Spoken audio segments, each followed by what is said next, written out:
दोस्तों, एक कहावत है, 24 जी गए थे 26 जी बनने और दुबे जी बनकर लौट आए। मतलब बहुत साफ। भारतीय जनता पार्टी का जो महाराष्ट्र को लेकर एजेंडा था, वो एजेंडा ये था कि आज नहीं तो कल भारतीय जनता पार्टी का व्यक्ति ही महाराष्ट्र का सीएम होगा।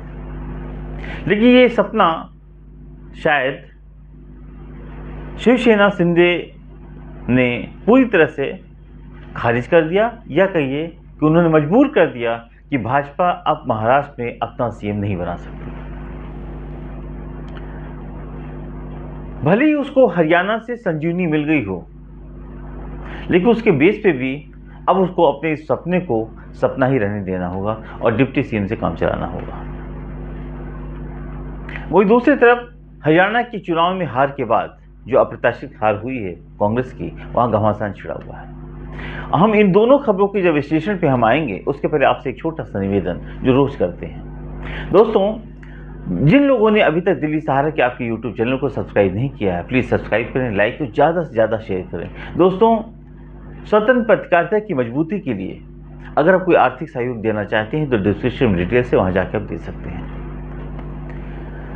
अब हम आते हैं इस पूरी खबर के साथ जो उसका विश्लेषण है पुख्ता कि आखिर ऐसा क्या कारण है कि भाजपा को अपने सपनों को ध्वस्त करना पड़ रहा है, जबकि दिन उसके कुछ बेहतर लग रहे हैं।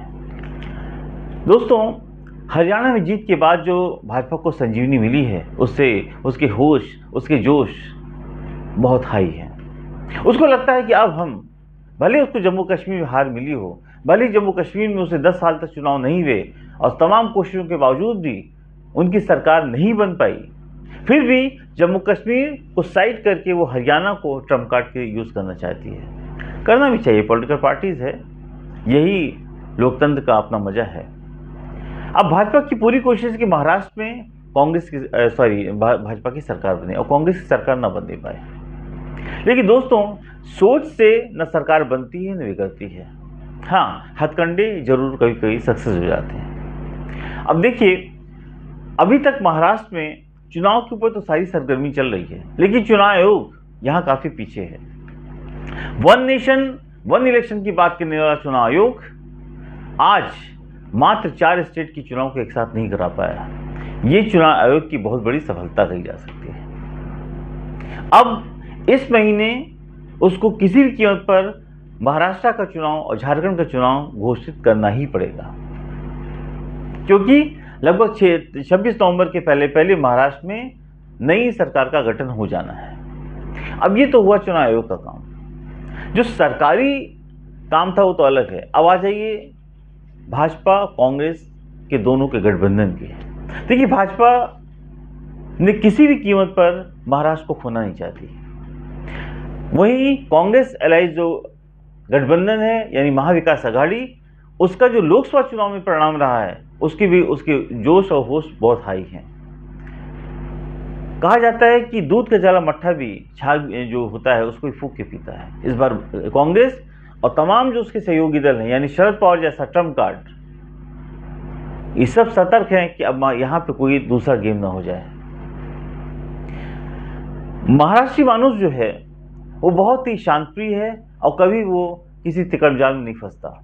यहां तक कि जिस शिवसेना को, जिस एनसीपी को, जिस कांग्रेस को महाराष्ट्र पे तोड़ा गया और उनके लोगों को मिला के एक सरकार बना ली गई, आज जो सरकार चल रही है, उसके बावजूद लोकसभा चुनाव में जब जनता को मौका मिला तो जनता ने उन सारे तोड़फोड़ करने वालों को दरकिनार कर दिया और महायुति गठबंधन को सबसे ज्यादा सीट दे दी। इसलिए यहाँ पे भाजपा भी जानती है कि यहाँ संजीवनी से काम नहीं चलेगा। संजीवनी दिखाने के लिए, कार्यकर्ताओं के होश को बढ़ाने के लिए कहा जा सकता है कि हम हरियाणा चुनाव जीत के महाराष्ट्र भी जीत लेंगे, लेकिन महाराष्ट्र हरियाणा नहीं है और हरियाणा महाराष्ट्र नहीं है। इस बात को अपने दिमाग में, जहन में मान लेना चाहिए। अब दोस्तों, होगा क्या? देखिए, अगर लोकसभा के चुनाव के परिणाम को देखेंगे तो इसमें कोई शक नहीं कि महाविकास आघाड़ी स्पष्ट बहुमत के साथ सरकार बना सकता है। लेकिन किसी चुनाव को बेस करके आप चुनाव जीत और हार का फैसला नहीं कर सकते हैं। ये चुनाव निश्चित रूप से भाजपा के लिए प्लस पॉइंट है, कहने के लिए, सोचने के लिए, जनता के बीच में जाने के लिए कि हम ये जीत के आए हैं और ये जीतेंगे। लेकिन वहीं पे जो महाविकास आघाड़ी गठबंधन है, जिसमें शरद पवार, उद्धव ठाकरे और कांग्रेस है, उसकी अपनी पूरी योजनाबद्ध तरीके से चुनाव लड़ने की तैयारी हो गई है। अब इस चुनाव को जीतना इनके लिए दोनों के लिए बहुत टेढ़ी खीर है, लेकिन प्लस पॉइंट यहाँ पर महाविकास आघाड़ी को जा रहा है, क्योंकि महाराष्ट्र के अंदर इसमें कांग्रेस की फिजा उद्धव ठाकरे के साथ और एनसीपी के साथ जो सहानुभूति है उसका पूरा फायदा मिल सकता है। देखिए, ये देश की सबसे बड़ी आर्थिक राजधानी है, इसलिए महाराष्ट्र भी इसलिए भाजपा भी इसको खोना नहीं चाहती और महाविकास आघाड़ी इसको उनके पास जाना नहीं देना चाहता। तो लड़ाई तो बहुत ही रोचक हो चुकी है। कहीं छोटी सी भूल, छोटी सी गलती भी उसका बड़ा खामियाजा यहाँ किसी पार्टी को भुगतना पड़ सकता है। अब सवाल इस बात का है कि महाराष्ट्र के अंदर जिस विदर्भ और मराठवाड़ा में जहाँ कांग्रेस कमजोर थी, वहाँ भी कांग्रेस ने लोकसभा में बहुत अच्छा परफॉर्म किया है। कैंडिडेट तमाम कमजोर होने के बावजूद, लेकिन मतलब इसका मतलब कि महाराष्ट्र का जो मराठी मानुष है, उसने कांग्रेस को, उसने एनसीपी को, उसने शिवसेना उद्धव को कहीं ना कहीं सपोर्ट किया। अब अगर हालात में अगर ये सहानुभूति को जिंदा रख पाए, संविधान बचाने का नारा हो या जो भी उनकी मराठी मानुष को जो रिजर्वेशन की बात चल रही है, अगर ये चीज़ें कहीं ना कहीं उनकी जिंदा रहीं और इस पर वो सही ढंग से काम कर पाए, तो महाविकास आघाड़ी यहाँ पर अपनी सरकार को बना सकता है। सर्वे अभी तक सारे यही बता रहे हैं। एनीवे, अब सर्वे की बात करना तो थोड़ी सी झिझक भी होती कहने में, क्योंकि हरियाणा के चुनाव ने सारे सर्वे को ध्वस्त कर दिया। क्यों किया, कैसे किया, ये तो कोई नहीं कह सकता, लेकिन एक बात तय है कि जो भी हुआ है वो एक सबक दे के गया है कि सर्वे के नाम पर आप अपने आप को किसी गलतफहमी में पालने की जरूरत नहीं है। दोस्तों, भले ही महाराष्ट्र के सर्वे कुछ भी कहते रहे हों कि महाविकास आघाड़ी यहाँ पे स्पष्ट बहुमत के साथ सरकार बना सकता है, लेकिन सर्वे के साथ साथ जमीन की हकीकत को भी समझना पड़ेगा कि ऐसे में यहाँ की राजनीति, यहाँ की जो राजनीतिक धुरी है वो किधर जो है जा रही है। भाजपा शिवसेना शिंदे के साथ मिलकर के किसी कीमत पर यहाँ सरकार बनाना चाहती है और सरकार को खोना नहीं चाहती है, और वहीं महाविकास आघाड़ी उनके इस तिक्रम को जिससे सरकार बनाई गई, जिससे जोड़ तोड़ किए कि इसको पूरी तरह से महाराष्ट्र की जनता के सामने उसको भुनाना चाहता है कि देखिए, ये वही लोग हैं जिन्होंने आपके वोट बैंक को, आपके अधिकार को तोड़ करके सरकार बनाई, यानी सरकार को छीना है उद्धव ठाकरे से। उद्धव ठाकरे की जो बाला साहब ठाकरे की शिवसेना है उसको तोड़ा गया है और तोड़ के एक गुट को अलग किया गया है जिससे कि हम सरकार बना सकें। ठीक है, ईडी सीबीआई का जो भी उनका रोल है, जो ये कहते आए कि ईडी सीबीआई ने ऐसा किया, वो एक अलग मुद्दा है, हर व्यक्ति उस पर आरोप प्रत्यारोप कर सकता है। लेकिन इसके बावजूद भी स्थितियाँ थोड़ी सी विषम हो रही हैं, क्योंकि अगर भाजपा यहाँ पे अति आत्मविश्वास संजीवनी के परख को लेकर के चुनाव लड़ती है तो गलती भी कर जाएगी। लेकिन वहीं पर अब महाविकास आघाड़ी को एक एक कदम सोच समझ कर उठाना पड़ेगा।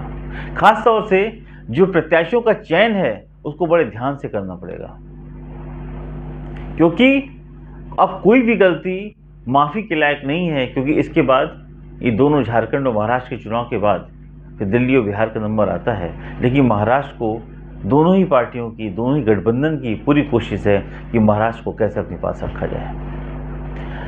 अब इस पर एक बात तो तय हो गई है कि अगर यहाँ पर कांग्रेस केवल अपनी सोच से चुनाव नहीं लड़ सकती, शरद पवार बैठा वो व्यक्ति है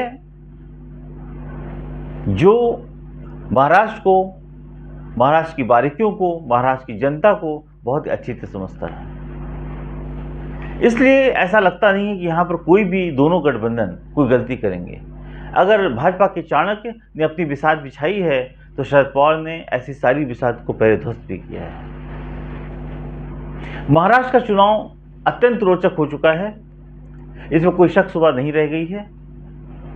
देखना यह है कि यहाँ पर मराठी मानुष अब किस तरफ अपना पैगाम लिखता है, किसको अपने जहन में, अपने दिलों में बैठाता है। लेकिन ये बात तय है कि महाराष्ट्र के अंदर जो भी अभी तक वास्तविक रुझान आए हैं पब्लिक की तरफ से, जो पार्टियों की तरफ से, उसमें फिलहाल महाविकास आघाड़ी कहीं ना कहीं थोड़ा सा एज लेके चल रहा है, लेकिन ये जो थोड़ी सी बढ़त होती है और थोड़ी सी पीछे होते हैं, इस पर ज़्यादा गौर नहीं करना चाहिए। इनको पूरी शिद्दत से अब चुनाव दोनों को लड़ना पड़ेगा, लेकिन चुनाव आसान नहीं है।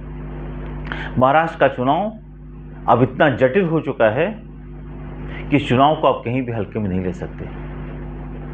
यहाँ पे तमाम वादे प्रतिवादे जो किए गए हैं, उनके बावजूद जो भाजपा ने तमाम योजनाएं चला रखी हैं, लाडली से लेकर भाई और बहन की योजना, कहा जाता है कि चुनाव को क्यों डिले किया गया, उसका भाजपा को फायदा मिल सके। ये तमाम जो बातें हैं ये अपनी एक तरफ हैं, लेकिन चुनाव को महाचुनाव समझ के लड़ना पड़ेगा। महाराष्ट्र दोनों के लिए नाक का सवाल बन चुका है, दोनों वो गठबंधन के लिए, और दोनों किसी भी कीमत पर कोई ऐसी गलती नहीं करना चाहते जिससे कि महाराष्ट्र में उनको हार हाथ लगे। दोस्तों, इस विश्लेषण के साथ साथ एक और खबर है कि कांग्रेस में हरियाणा के चुनाव में हार के बाद घमासान मचा हुआ। घमासान का मतलब क्या है? देखिए, आत्ममंथन एक अलग चीज है, लेकिन आत्ममंथन सिर्फ करते रहोगे, हारते रहोगे, इससे भी काम नहीं चल सकता है। राहुल गांधी ने बहुत मेहनत की, अपार जनसमूह उनके पीछे खड़ा रहा, जीत हाथ नहीं लगी। अब सवाल इस बात का है कि जाट वर्सेस नॉन जाट का जो बात की जा रही है, इसके कारण कांग्रेस को हार मिली, कारण सिर्फ ये नहीं दोस्तों, इसके कारण बहुत सारे हैं। कहा जाता है कि हुड्डा को कमान देना, सब कुछ उसके हाथ पे रख देना, ये भी कांग्रेस की गलती थी। कांग्रेस इस तरह की गलती कमलनाथ के साथ भी कर चुकी है, गहलोत के साथ भी कर चुकी है। कांग्रेस आला कमान जो शीर्ष नेतृत्व है उस स्टेट का, उसको तवज्जो देता है, let वो जो शीर्ष नेतृत्व है वो अपनी मठाधीश बनकर उस स्टेट को चलाना चाहता है। आज कांग्रेस के वरिष्ठ नेता सुरजेवाला ने इस्तीफे की पेशकश कर दी, क्योंकि जो बैठक बुलाई गई है कांग्रेस अध्यक्ष की तरफ से, उस पर उन्होंने एक सवाल उठाया है। उनका सवाल बहुत साफ है, एक व्यक्ति एक पद, क्यों एक व्यक्ति 4-4 पद लेके बैठा हुआ है?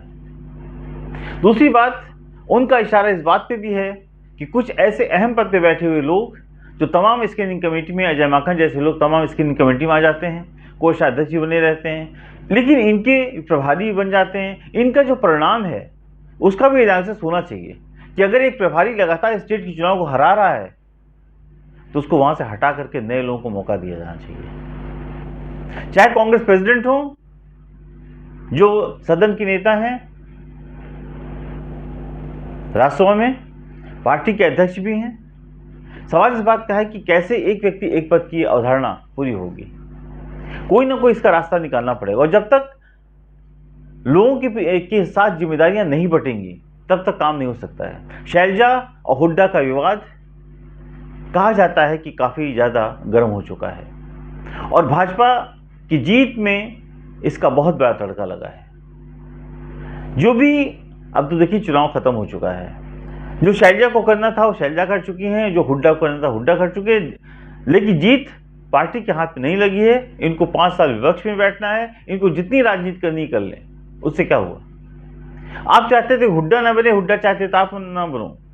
बनने का सवाल तो तब आता जब पार्टी जीत जाती है, और यहीं पर मैनेजमेंट की बात आती है, जिस पर कि भाजपा हमेशा भारी पड़ी है। धर्मेंद्र प्रधान के कौशल को देखना चाहिए कि उसने कैसे छोटी छोटी जगहों पर छोटे छोटे नेताओं को पकड़ करके, डिफरेंट समाज के लोगों को पकड़ करके कैसे चुनाव में उनको इस्तेमाल किया है। यहां राहुल गांधी के नाम पर आप सोच रहे थे कि हम जग जीत लेंगे, और जीत रहे थे, परिणाम कैसे बदला पता नहीं। हिंदुस्तान का कोई सर्वे इस बात को मानने को तैयार नहीं था कि कांग्रेस सत्ता में वापसी नहीं कर सकती, फिर भी जीत भाजपा के हाथ लगी। छत्तीसगढ़ में भी ऐसा ही हुआ था। ऐसे में कांग्रेस प्रेसिडेंट ने जो मीटिंग बुलाई है उस पर गहन आत्ममंथन होगा कि आखिर चुनाव में हार के कारण क्या है। क्या एक व्यक्ति को जो जिम्मेदारी दी जा रही है, अब उसको आगे कोई चुनाव में लगातार पराजय के बाद जिम्मेदारियों से उसको मुक्त किया जाए, क्योंकि ऐसे व्यक्तियों का इस्तेमाल किया जाए जो व्यक्ति सरकार और संगठन के लिए सही ढंग से काम कर सकें, ना कि अपनी बपोती समझ के बैठ जाएं और काम ना करें। बहुत से ऐसे कारण इसके अंदर समझ में आ रहे हैं कि आखिर किन परिस्थितियों में ये चुनाव लड़ा गया और कैसे लोगों ने मोहरे समय समय पर ला करके इस्तेमाल किया, अपनी वाहवाही की, लेकिन परिणाम कांग्रेस के पक्ष में नहीं रहा। दोस्तों, आज का ये विश्लेषण आपको कैसा लगा? आप कमेंट बॉक्स में जरूर कमेंट्स करें, लाइक करें और ज़्यादा से ज़्यादा शेयर करें। मैं हूं सत्येंद्र श्रीवास्तव। कल फिर एक नए विश्लेषण के साथ आपके बीच में मौजूद होऊंगा। नमस्कार।